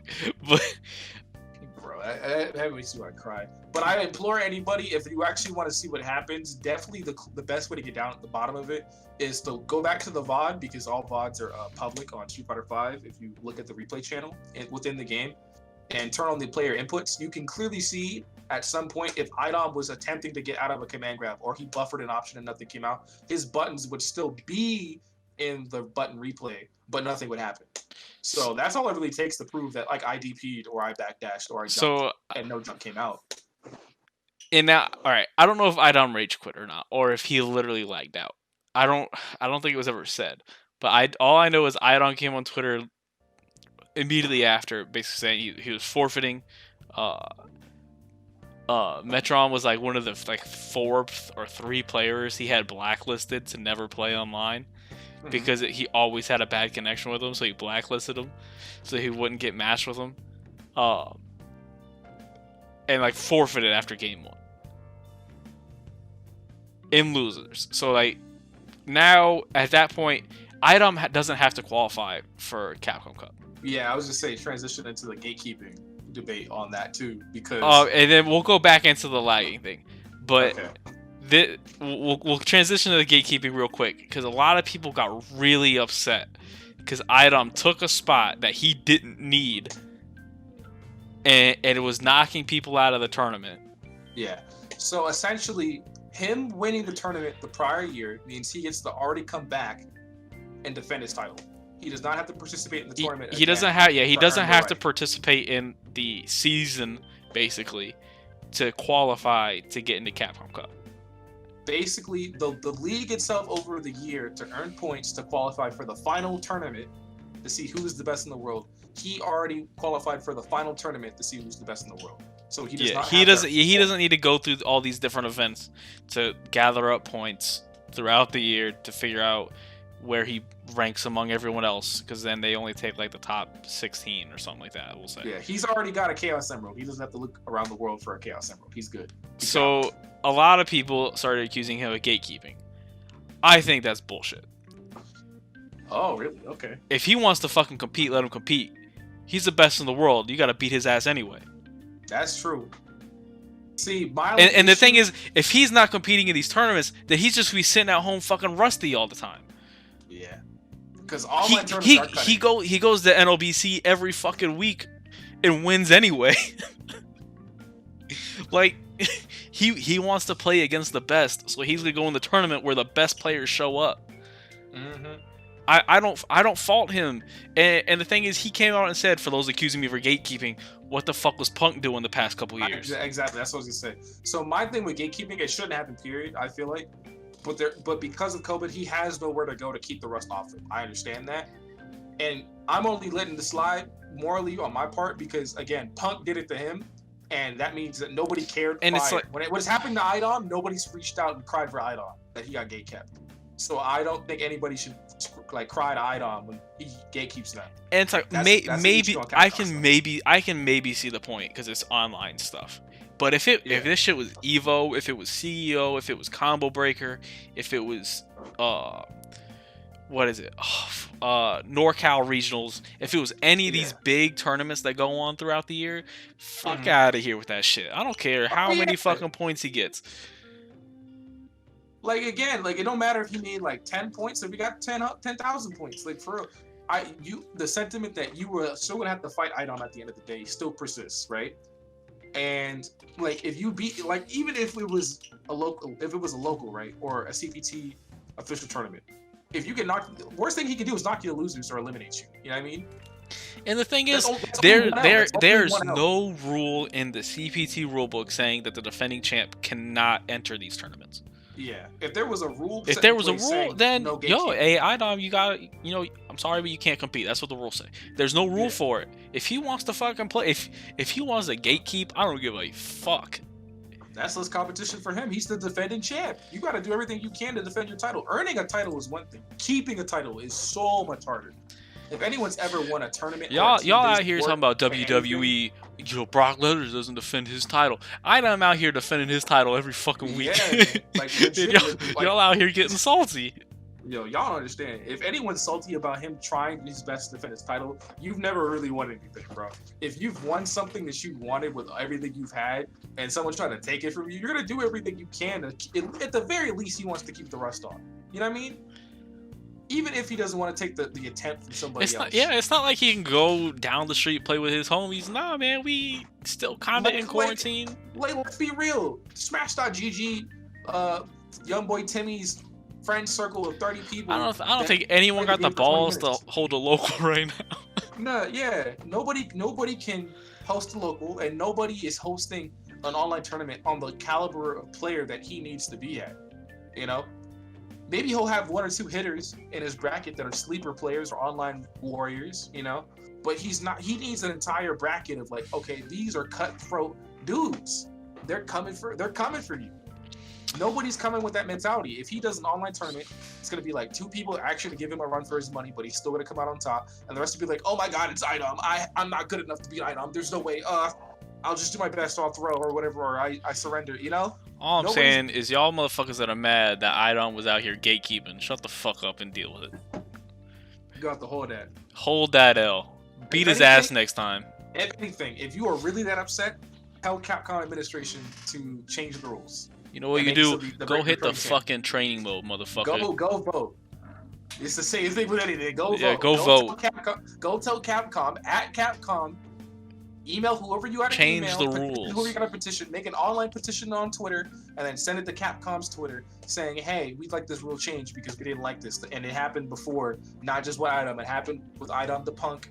Same situation. Nobody complained then. So if we're complaining now, you better make it fair for everyone and say, in the future, period, no matter who is the champion, the returning champ, they can't compete. And then we move on from this. It's not that hard. Get the rule changed if you don't like it. Also, for anyone who would like to know more about the stuff we talked about involving netcode and why this is difficult to play games online, specifically fighting games, go to youtube.com and in the search bar, type netcode mystics. That is NETCODE space MYSTICS. Go watch a Sage Jam video.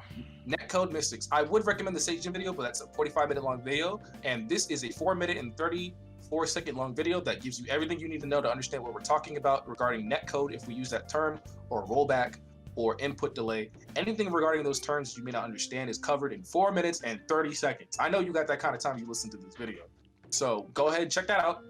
There are several other videos we could link possibly in the doobly-doo down below or the comment section or whatever. I'll maybe pin that if you're really interested, but I know you got the time for that. Go ahead. All right. So going back to the lagging situation. So after Iodom forfeits, everyone starts getting mad 'cause he's gatekeeping. Metrom goes to losers finals. He then I'm blanking on the guy he played against, but they end up going 2-2 round or 2-2 like game, and it's best of 3 or first of 3. Sorry, first of 3. And then the dude he's playing against forfeits the last game, saying the same thing as Idom said. The lag is just too much. So now you got people starting going after Metrom, going like, "Hey, yo, what the fuck's wrong with your internet? You playing on Wi-Fi?" Which, you know, you gotta feel bad for him. Like, there's only so much you can do when you have bad internet service. Like, if he's playing on wired connection, what the fuck do you want him to do? Yeah, exactly. You've done all you can. Putting the wire in your console is the first thing you should do and the last thing you can do. You know, you can't expect everyone to have the money or the capability, because you might be like us, where there's a monopoly in your area and you only have just have a internet service provider. You know, there just comes a point where sometimes you just gotta deal with having shitty internet. And I think me and Malik are at that point. Even though some nights we on it. But some nights we on it, but then there's some nights where it's we ain't gonna name any names, but you know who you are. So Metrom then goes to grand finals. I think he ends up losing anyway. As far as I remember, he ends up losing, but you know, everyone started getting mad at him because he has bad internet, basically. But I think it's more so a thing of how shitty the netcode is for Street Fighter V. You know, we had the Altamira fix, which then got patched out because Capcom tried to do their own fix, but it didn't really fix anything. It made it like a little better, but not like it wasn't the fucking mod. So technically, this is what happened for the most part. There were slight changes to the frame delay buffer, in which inputs would be received from both players, and then if something went wrong, a rollback would happen. But it wasn't nearly as smooth as the mod. And the rest of the patch, all it really did change was what happened in Street Fighter V, where you got match made with somebody in ranked or like any other type of session, matchmaking online. The connection bar, you know how most video games, if it tells you the connection of your opponent or your teammate, it has little like a cell phone tower looking joint, and it has possibly 1 to 5 or 1 to 4 bars showing how strong that signal is between you and your opponent. In Street Fighter V, the signal bars were, I honestly want to say, basically wrong, where a 3-bar connection was honestly the same, could have been in the same ping space of a 1-bar to 2-bar connection. So even if you set Street Fighter V to say, I only want to play against people that have a 3-bar connection with me, which is pretty decent. It's not best, it's not lag free, it's not arcade perfect, but it's serviceable. I could play that, right? I could react to people doing things and play the game and have a fun time in 3 bars. The game would technically give you people that have a 1-bar ping with you, but the game has been designed to say, no, this ping of 200 is still acceptable for a 3-bar connection. This ping of 300 is still acceptable for a 3-bar connection. And then it would drop down to say, actually, this just dropped the 500 ping. This is actually a 1-bar connection, my bad. But it's too late, you've already hit select on the match. So Street Fighter tried to fix that. Capcom tried to change the buffer to say, okay, now you have a more accurate representation of if this person's internet connection is trash or not, or they just live too far away from you.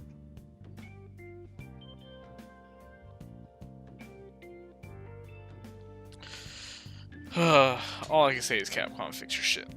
But yeah, it's a shame because a fan patch that was between to me, like, lesson was the smoothest connection we've ever I've had playing ever that game. like almost any game. It was actually. Granted, as we if weren't were- testing the limits of that patch. It's not like No. me and Malik live across the fucking country from each other. We literally live 15 minutes down the street, but But again, the fact that like we live 15 minutes away from each other, and it takes that kind of commitment from the fan community to get a game to feel that smooth says something. You know what I mean? yeah. We have the same service provider. We live in the same, area. If anything, we should be the prime example of people living in Japan that always talk about delay-based netcode being fine or serviceable. But even delay-based netcode games can have their hiccups between the two of us.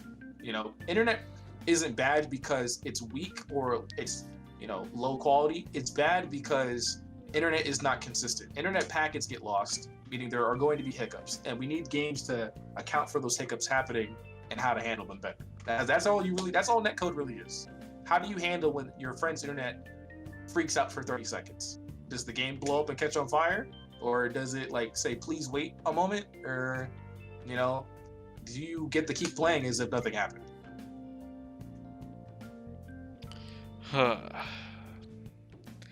now we talk about the thing that kind of happened today, and that's wonderful Skullgirls drama. So Skullgirls, if any of you don't know, is a fighting game that has actually really good fucking netcode. And girls. Yeah. The issue that has arisen today is Mike Z, who is to be correct about it,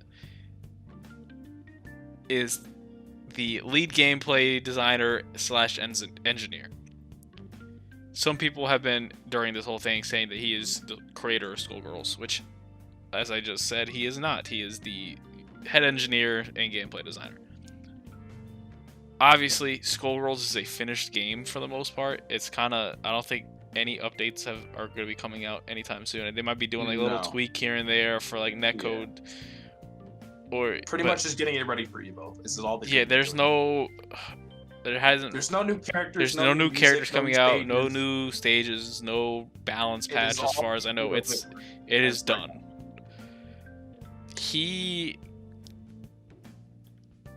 I'm trying to think. I don't want to say he got caught up in the Me Too movement, but he got called out for, from what I read, I guess you could say sexual harassment, but I was just saying, was it dude was a fucking weirdo. Let's just say that. I mean, if anybody's seen video of Mike Z, you can tell the dude was weird. It's just a matter of how weird we're talking. Like, bro, he was like, he was being a creep in a girl's DMs, which, depending on the girl, is sexual harassment. Some girls will just be like, yeah, he's a fucking weirdo. He's just a weirdo on the internet, and other girls, get away from me, freak. Yeah.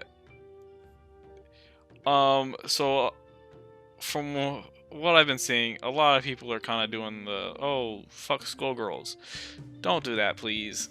Yeah. Mike Z is not the creator of the game.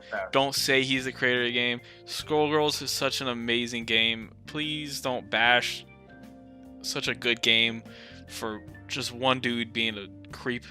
Yeah, but again, listen. When you think about a game development, right?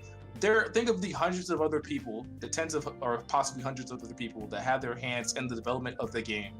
Don't ruin the progress of the entire game and all that work it took because of one guy being. Don't blame the community for a guy who is no longer even working on the game. But this is what doesn't help me feel sympathy for Mike Z, because even before this, I thought this was even the controversy on the show notes that I thought we were going to talk about. Because before this, like 2 weeks ago, homie made a. He said like a racist thing, didn't he? Yeah.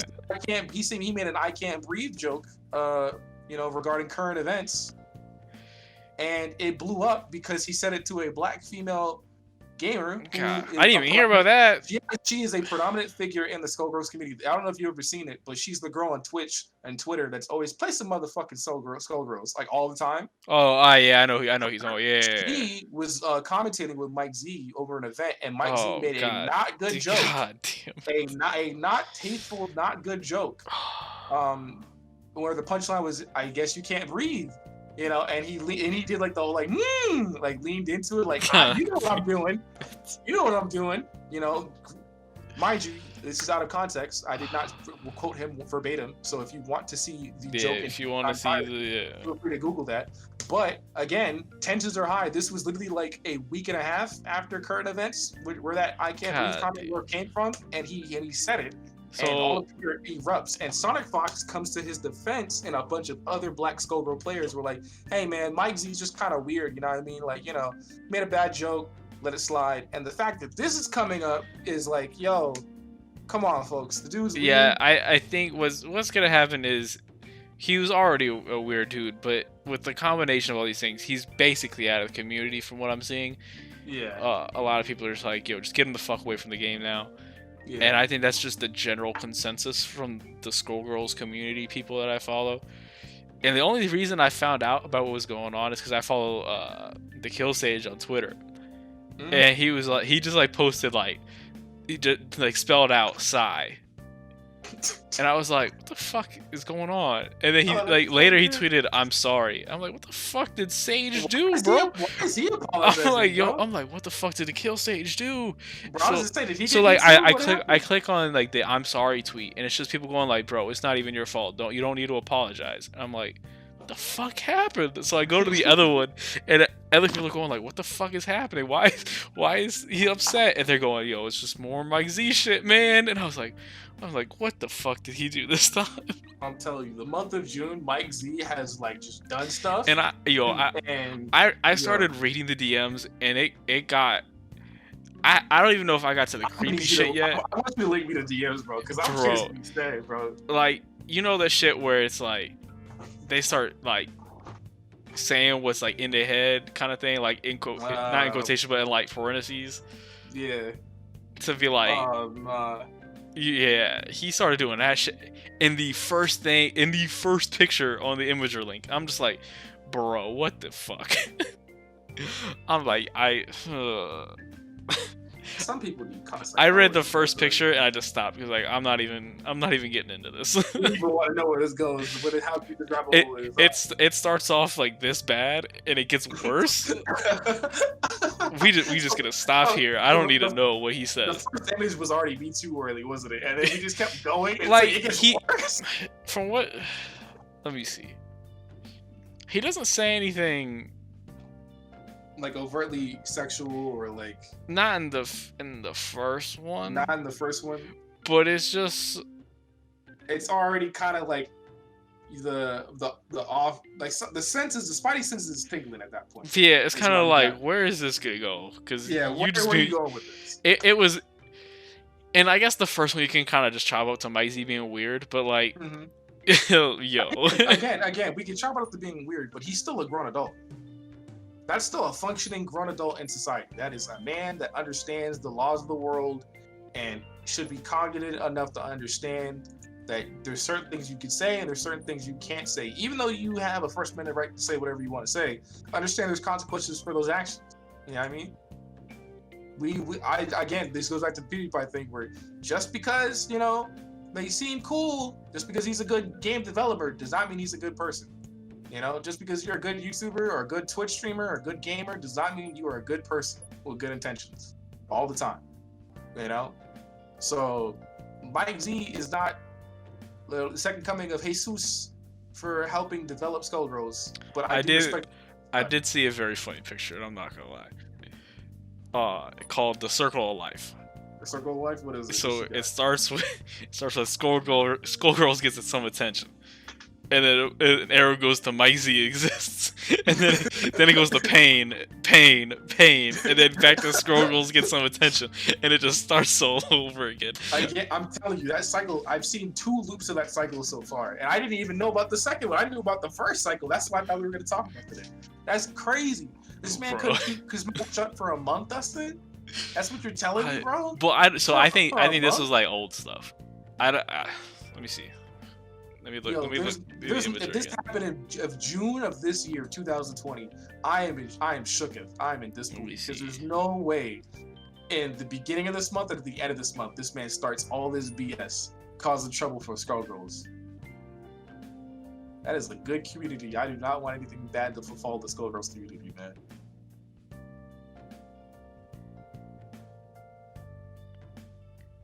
Yeah, I'm not seeing any tight date for these.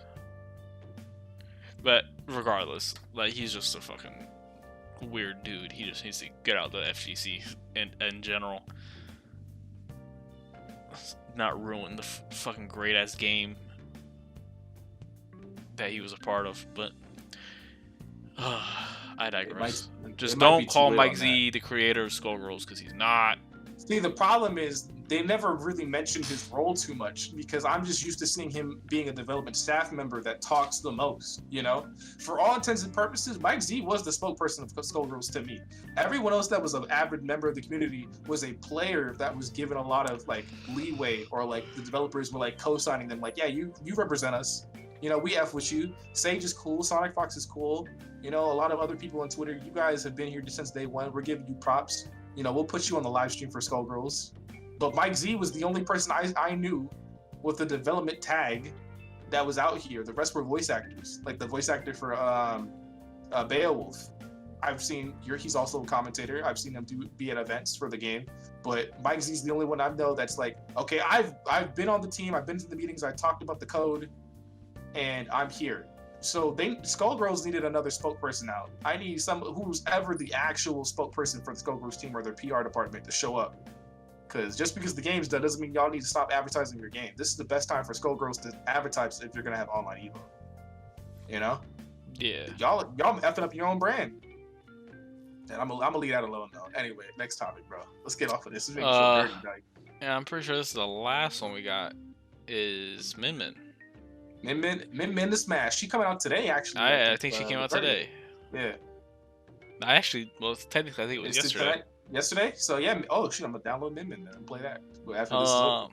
Any general thoughts just from the video since you haven't played her yet? I wanted to cry at first because I wanted to be Twin Tail. I really did. Bro, everyone has said that, bro. I don't. Really wanted to be, I just wanted, actually, Twin Tail would have been the first. Wait, hold on, let me think. Because we got a bunch of animals. Like the actual first. Generally. Well, this is the first minority doll in gaming, isn't it? Because she's Chinese. Is she actually? I'm sure. I'm hoping she's actually Chinese. Unless you count like Ryu, but Ryu's Japanese, yeah. So we got a Japanese man, we got a Chinese woman. So I was gonna say, like, I was like hoping to get some more representation, but like I'm pretty sure the rest is all American or ambiguous alien that still looks white American. Smash roster. Because like a lot of them are just non-existent dinosaurs or aliens or animals. Let's see. Let me pull up the picture of the roster too, because I'm trying to think. I'm really trying to think like what other non-white / animal figures do we have in the Smash Bros game? Because Smash Bros, the only reason I'm giving it flack for that, normally I wouldn't care, but Smash Bros, if we could all agree, is a celebration of gaming history and culture, you know? At this point. Yeah. Your character getting into Smash means you're lucky enough to be part of gaming history. So I'd like as many other non-animal characters at this point, or Fire Emblem characters, because we've got enough to get into the game. Like, there might be some Chinese girl that might really F with Min Min because she can identify herself in the game, Technically, Joker's Japanese. Joker's Japanese, yeah, that's true.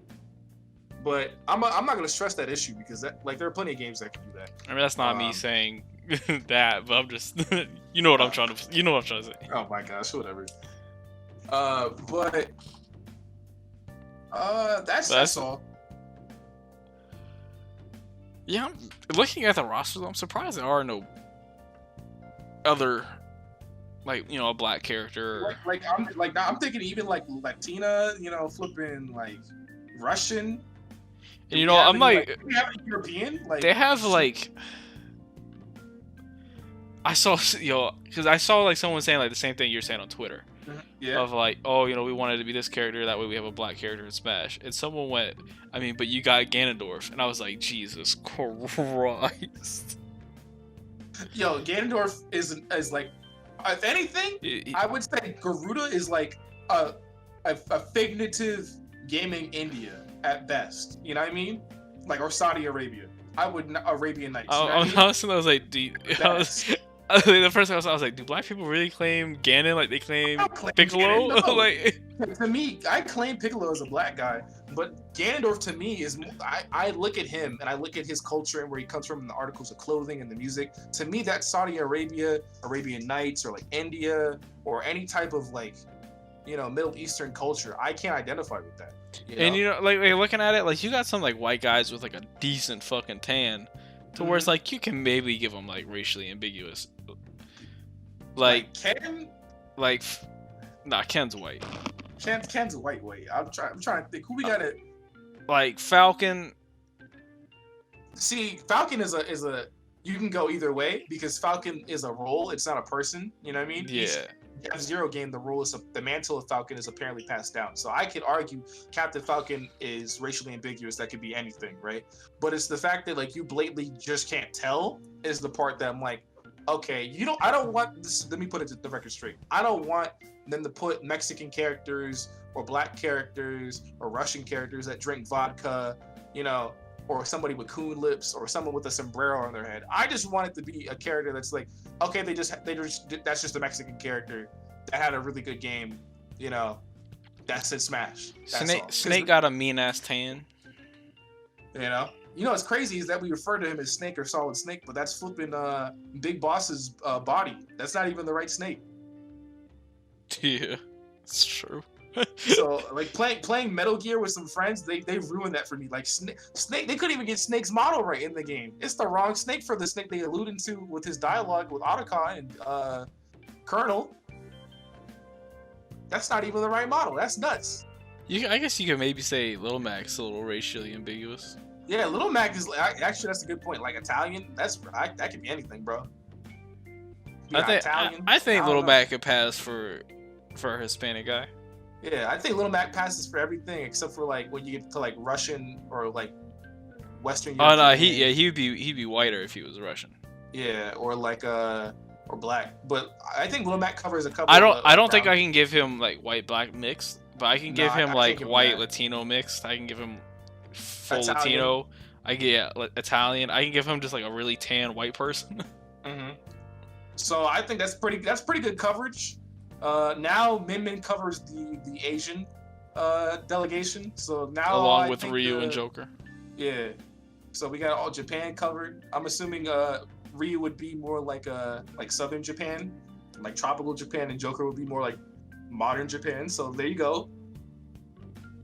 Ken covers America. If I don't know, that's about it. I think. How many other humans am I missing? Captain Falcon's ambiguous Asian, I'm assuming, or like just ambiguous in general. So Captain Falcon could be our Russian guy, I guess. You said what other humans? I mean the Belmonts. Yeah. Oh yeah, actually I think that has more Europeans. So we got like all that covered. Bayo. She's British, I think. All the Fire Emblem characters. Are some Fire Emblem? Would you consider some Fire Emblem characters look Russian or like or anything out there, or just European? I don't know. I think just based off like blonde hair, blue eyes, Cloud could be considered Russian. Yeah. Okay, so honestly, with Min Min, I'm happy. If we got a black character, I'm good. I think we got everybody. Everybody got somebody. Everybody gets one. It's like Spider-Man. Everybody gets one save. All right, so who would be a black character that you'd want to see in Smash? Honestly, I don't know. I have to sit on that, bro. Because like I don't know what's a black character. I don't want to pull like a Marth from Melee where everyone's like, "Who the heck, is this dude?" You know? Shoot.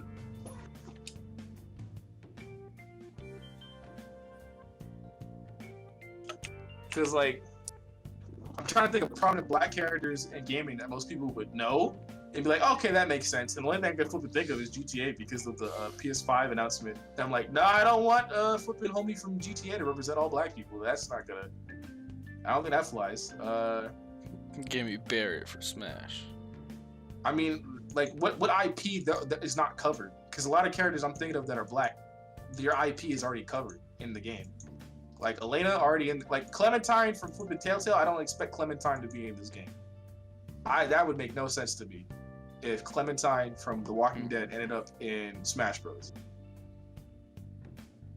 Like all the Street Fighter characters that are black, we already got Ken and Ryu. We don't need another one. I'm trying to like I'm looking at some of these and it's like I don't see like this IP making it into Smash. Yeah. Like So- I don't see like Cyborg from the Teen Titans making it into Smash. Exactly. So like, I think with for me personally, right? I would have thought Twin Tail would have been the perfect like. Okay, this is a black character that makes. You know that what? I can see them finessing to get in the game. Well, maybe not. But Min Min is cool, and I think Min Min is a dope character. Definitely when ARMS first came out, Min Min was one of my favorite designs. I will give her that. I don't dislike the idea of Min Min being in the game, and I will play her at least a little bit to see if I like her gameplay. But I'm happy. My only beef is that the head developer of the game, who pushed for Min Min to get in the game on several interviews, has been quoted to flip-flop between his favorite character. Like constantly, like sometimes it's Twin Tail, sometimes it's Springman, sometimes it's Ribbon Girl, sometimes it's Min Min. So it's like all of like then he gave up and said like, you know what, I flip flop at the time because I give each of them independent attention depending on when I'm working on the game, and they're all my favorites. They're all main characters. So at that point, it's like he hit us with the All Lives Matter, and I was like, well, shoot. Nah, I hit you with the when you ask your parents which one out of like you and your siblings is the favorite. We love you all equally. yeah, that's exactly what it was. It's like, yo, you know, Twin Tail's the favorite. All right, listen. Hey, man. I love all of you equally. Like the only black character I could see getting in this game at this point is like Wonderful 101, Wonder Black, but that's like a Black Super Sentai kind of thing, and I'm like, I don't know how that's gonna work as like a character. So here's my question, right? Say they add like a dark-skinned Brazilian, like Eddie from Tekken. Oh yeah, we claim him. You would claim that? All right. We claim that. Like again, it's just the fact that Mac is too ambiguous on like the Latin or like the Italian spectrum for us to claim him as black. You know what I mean? We're not there yet. If we get an Eddie Gordo, that's perfectly fine for me. Like it doesn't have to So be what you're saying is African-American. add Sean from Street Fighter. I mean, yeah, but again, the Street Fighter, like, I'm looking at all the characters I want to list, and they're all Street Fighter characters. I can't put Elena in this game if Ken and Ryu are in this game. I can't put Sean. I can't put DJ. I gotta stop thinking Street Fighter or fighting games because we're probably not getting another fighting game character. You know, like I would take Armor King from Tekken. You know, I want a Tekken character, and what's scary is that we got a Heihachi costume for a Mii fighter this patch with Min Min.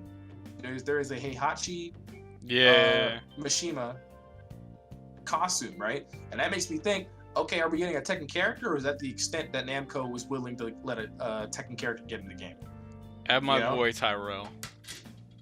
Because if we get Eddie Gordo, that would make no sense. That literally would make no sense. Why would you put Eddie Gordo in the game before Jin or anyone? Literally anyone. Eddie Gordo was cool, but he's not a Mishima. So, also, that's just a quick little, hey, us of the future, Breezy Brief fans of the future, and Breezy Brief Dustin and Malik of the future. If a Tekken character gets in the game, shoutouts for Malik for calling that out. Anyway, that's all I got. If you guys got any ideas for any Afro like characters that would make sense to be in Smash Bros. From a Nintendo title or crossover, put it down in the comment section, because I'm kind of stumped after Twin Tail. But shoutouts to Min Min players. Good luck in your tournaments. Good luck in beating up your friends. I think that concludes the episode. I don't think we have any other topics. Unless Malik can pull one out of his ass real quick, or if I can do it, I don't know. No, I'm good. I think I'm good. I think that's a good like Breezy Briefs right there. Or whatever that was. All right, well that concludes the either second or first episode of the Breezy. I'm gonna just, it's like Lion King. We're just gonna call it episode 1.5. We'll just go with that. It'll be It's not wrong episode or right at the 1 same or time. 2, unknown at the time. Don't be surprised if it's 1. Don't be surprised if it's 2. That moment where they're like, "Bro, this makes no sense. This is episode 4." It is on the episode playlist." 5. What the fuck? Where would they talk about this 1 and 2 stuff? What kind of timeline is this? Didn't they know that we got like 5 new Smash characters and black Smash characters in Smash? What happened? Bro, here why in are they this talking episode? about Dr. Disrespect getting banned still? That was like a year ago, man. That It's was last 2021. year. Yeah, that's Malik. I need to get better at editing, bro, because this dude's slow as molasses. Like, Damn. golly. Yo. How the fuck he's still editing this video? All right, so no, all right. I'm joking, but like, for real, I'm getting better at it. Maya's gonna teach me some pointers on editing, so I'll pick up my process. Honestly, I'll be really real for the cliff notes of this video, because you probably clicked off of it. I'm just intimidated by editing because I'm the type of person I think I want to watch a video, a certain kind of video, right? And I wouldn't want to make a stranger on the internet or my friends watch a video that I wouldn't even watch. So I'm going to edit the videos in a way that at least make it serviceable that I would watch it, and I would then feel right to ask you. Yeah, to watch if you're not making content that you enjoy, you're making Yeah. content that no one will enjoy. Exactly. So I was looking for inspiration for. Don't get it twisted. There is so much footage on this hard drive right here. There is so Yeah, much me and footage Malik that we don't recorded even need like to record it. 8 hours of fucking fighting It's games. 9. There is 9 hours of footage. 9 hours of footage on my hard I don't drive. know why That's we did just that to from- ourselves. That's just from a special we did, right? There is so much footage from years that aren't like aged. It's not like content that would trash microphone quality. This is recent stuff that I have on my hard drive that I could make into a snippet video. And I think the new type of video that I'm going to make for this channel that I will have probably in a playlist linked down the way, depending on when this is uploaded and the playlist is finished, that you may or may not like. So if you have any ideas, always, drop them if you ever get this far. And I'm gonna, possibly just start trying out some different ideas and ask everybody, my man Kachada if he got any ideas, and I'm gonna get better at editing. And best believe, the moment I'm comfortable editing, there'll be so much video footage on this channel, so many different ideas that you won't be comfortable or capable of consuming, I should say, all the content at this point, because there's plenty on here. There's plenty of food in the bag. I just got to put it out on the table, basically. And I'm gonna try editing too. Hopefully I can edit this video correctly so I can take out that little middle section we had. But Hey man, just cut and then put some like Persona 5 jazz music in the background and upload it. That's all they need. All right, yo. Yeah, podcast a little maintenance. It's the videos. I want to make the videos more. Yeah, Malik's doing the hard than shit. just clips. I'm worried about the podcast. Malik's the one that's out here actually editing. Seems like a fair deal. He made the Yeah, YouTube yeah, channel. fair deal, fair He, deal. he bought the logo on Fiverr. I bring the topics. Every topic was mine. You know how it is. The white guy bring the paperwork. I bring the the pizzazz. We do our shtick. I'm the organized one. He's the one that actually does shit. Yo, why do we roast ourselves in our own podcast? Bro, I don't know, man. All right, yo, stream. Hey, yo, peace. I'm about to say stream over, bro. Stream over. Podcast over. We're gonna get better. Yeah, we're. It's like that. It's like this all the time. I swear.